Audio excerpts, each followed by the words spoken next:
Hello স্টুডেন্টসরা, তোমাদের সাথে অনেক দিন পর কথা হচ্ছে।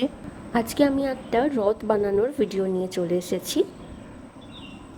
কালই রথ, তাই ছোট্ট করে একটা রথ বানিয়ে ফেললাম। তোমাদের সাথে সেই ভিডিওই শেয়ার করব।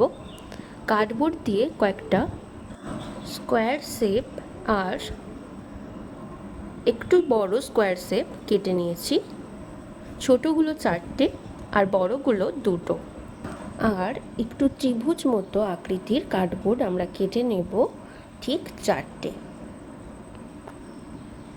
এই ধরনের ছোট ছোট বক্সগুলোর 3টি আমি রেখেছি, একটা আলাদা রেখেছি, আর 3টিকে এইভাবে কাঁচি দিয়ে সুন্দর করে কেটে নিয়েছি। আর খবরের কাগজে আঠা লাগিয়ে এইভাবে এগুলোকে জুড়ে দিয়েছি।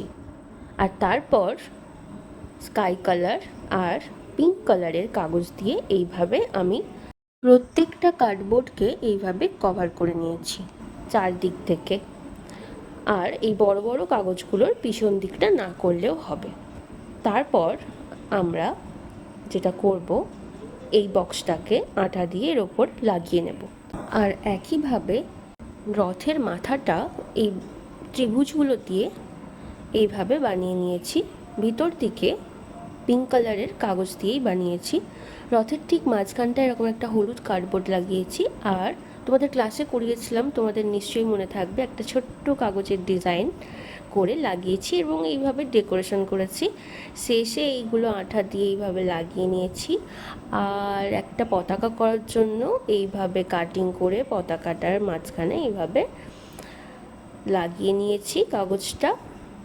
আর একদম চূড়াটাতে এরকম একটা ছোট্ট কার্ডবোর্ডের টুকরো নিয়ে এইভাবে পিঙ্ক কালারের র্যাপ করে আমি আঠা দিয়ে লাগিয়ে নিয়েছি। আর তার উপরে পতাকাটা এইভাবে ফিক্সড করে দিলাম।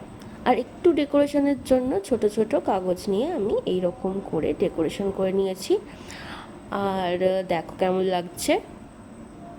তারপর আইসক্রিমের 2টো কাঠি নিয়েছি আর 4টে এরকম গোল গোল ছোট ছোট চাকা কার্ডবোর্ড দিয়েই বানিয়েছি, কিছু ডেকোরেশন করে আঠা দিয়ে এইভাবে লাগিয়ে নিয়েছি কাঠিগুলোর মাথায়।